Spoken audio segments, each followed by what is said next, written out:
Hey guys, welcome back to the CSX, the Port of Jacksonville switching module. This is JaxPort. Well, it's my rendition of JaxPort. And just time for an update. I hope everybody had a Thanksgiving. It's the first thing I wanted to say to everybody. Hope you guys ate a lot of turkey and had a good time with your families. This is my Thanksgiving Day update on what I did, and let's begin. So guys, if you guys checked out my last video, I was working on, I said in that video that I was planning on doing something with the port a little bit different, and this is what I ended up doing. So my railroad, when I constructed this railroad, it was constructed for basically as a switching module that would attempt in later on down the road go on to a home layout that was going to be in my home next year. So since I've been in this apartment for about 4 years, I worked on the switching modules that I have. Basically, they're two modules or two sections. This first section here goes to the wall here, guys, and then goes down to the wall over there, which is about 10 feet. It's on an 8-foot section and another 9 or 2 or 3 feet down the end there. And then there's another section over here that goes from over here to the end of the wall here, all the way down to the other end of the wall there.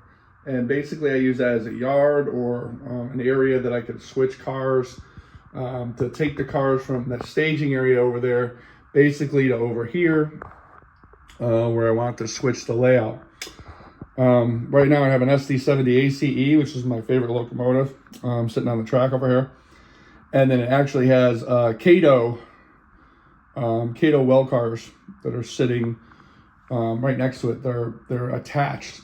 These are articulated well cars, and these articulated well cars I don't really use on the track. What I was doing is just checking out another box. I have about maybe 10 of those sets, and I just had one of those sets that I didn't have the box for, and I was cleaning up, make sure it was all right, cleaning the wheels and stuff on it, so that I can put it back in the box, because I can't use that, unfortunately, on this layout. And the reason being is, guys, that I could, the staging yards here, it's articulated, so it's all attached. Those wheels are attached to each car, the articulated trucks. So what happens is that I can only pull the engine, and I can only fit the engine right here and one car. So I do a lot of switching into this yard over here that I've done, and I'll show you this on the update right now, that how I did this. So if you guys look on the last update that I did, these 3 tracks here that you can see, the one here, and here, were actually centered more, so they were spread out. And I was like, when I designed it, I also designed this for 4-axle diesels, like I said before. I wasn't designing it. My railroad had the same issues as modern railroads do today. The older tracks have to be replaced with newer tracks and bigger switches to handle the heavier and longer equipment, such as this articulated set. Now, unfortunately, this articulated set can't go into here because of the distance that I have from the switch here to here. So once this attaches to a bigger layout, these 2 tracks, track 1 and track 2, will be longer, and it would be able to pull that set all the way over and then push it in. So for right now, I can only take one of those cars, which is basically an Athearn one, which is similar to that one, and that's how I switch the cars. I'll pull the train up to that point towards the end here. I'll pull the train to the signal, and then I'll detach each car and slide it into the switching, my interport or my intermodal terminal here.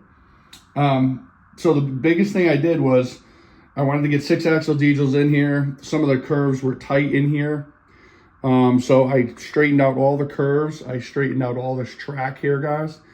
And then I gave us an area where I pushed those 3 tracks together. Now the end track where the orange containers are is basically a track that I use to pull trains into that track and then push them into the industries that I have. So if you look, there's the industry track here, and then I push it into the banana warehouse, which was right over here. And that's how I pull that track. And I can also put trains into the bulk oil facility here. You see I have a switcher here, which is the 4-axle SD40, or GP40, sorry. So, but that's what I use to switch it. I would use a genset normally to switch this area. Sorry, guys. And normally a genset to switch this area. That's what I would normally use. But bigger axles, bigger equipment, I had to upgrade. So when I put these 4 tracks in, guys, I actually have them spread out to where the red trailer is and the signal. And I decided to push them all over to the left so that I could get my gantry cranes to basically straddle the tracks. This one's actually a straddle carrier, this big yellow one. This big yellow one's a straddle carrier. And then this one's a straddle carrier as well. This one actually goes on rails. If you look at the bottom here, there's supposed to be a rail right there. This one has the big tires that allows it to maneuver. You can see the hydraulics on that one a little bit too, and has the basically the big mud flaps, or basically big bumpers, or what they are, to keep trucks from not hitting into them and stuff like that. But this one would go on the rails, and then the end one goes on the rails too. I think the end one is a Bachmann. This one's a Vollmer kit. That might be an Atlas one, the older one too. I'm not sure if it's a Bachmann or an Atlas kit. It was old. It came with like a wooden dock and a platform and stuff like that, and it sat on that platform, and I just removed it from the platform. It came out on like a wood platform. It was an older kit. I want to say it's an Atlas. I don't think it was a Bachmann, but it was an old, like maybe an Atlas kit. And then this one here is a Vollmer kit that you can buy from Walters. I think Walters still has them. I just painted it yellow, obviously. And then this one, I have no idea. Unfortunately, guys, it was a custom kit that from the hobby shop that I used to go to, my buddy Steve, in the hobby shop called the Caboose. It's not, unfortunately, not there anymore. Hasn't been there for years, but there was somebody had built it. Some of it's all plastic, some of it's styrene, some of it's brass. Obviously, it needs some work on it, but it took some damage coming down here to Florida, because guys, I'm from Connecticut. But it's a nice kit. It's a straddle. It's basically, that's what that called, a straddle carrier. This one's also a straddle carrier, like I said, but this one's a rail straddle carrier. And then I also have a Helgen container crane. I have 2 Helgen container cranes, guys, that are in the boxes, because those will go on my when I go and move into a home next year or something. I plan to put those on the layout too. And they're Helgen container cranes. You guys see those. This is my controller for the Helgen container crane. North, south, east, west, and then the up and down and stuff, and the gantry crane and the lights and everything. But that's the controller for it, actually, guys. So I have 2 of these, 2 controllers and 2 Helgen container cranes. But I didn't put them on this, obviously. So this was mostly for static purposes, this layout, and then I was just switching cars on here. So the one thing is, like getting back to what I was saying before, I pushed these 3 tracks over. It gave me a little area to put an intermodal, where I can park some intermodal trailers, chassis, and that type of thing. And then I made it to look like a concrete area. It was real easy to do this, guys.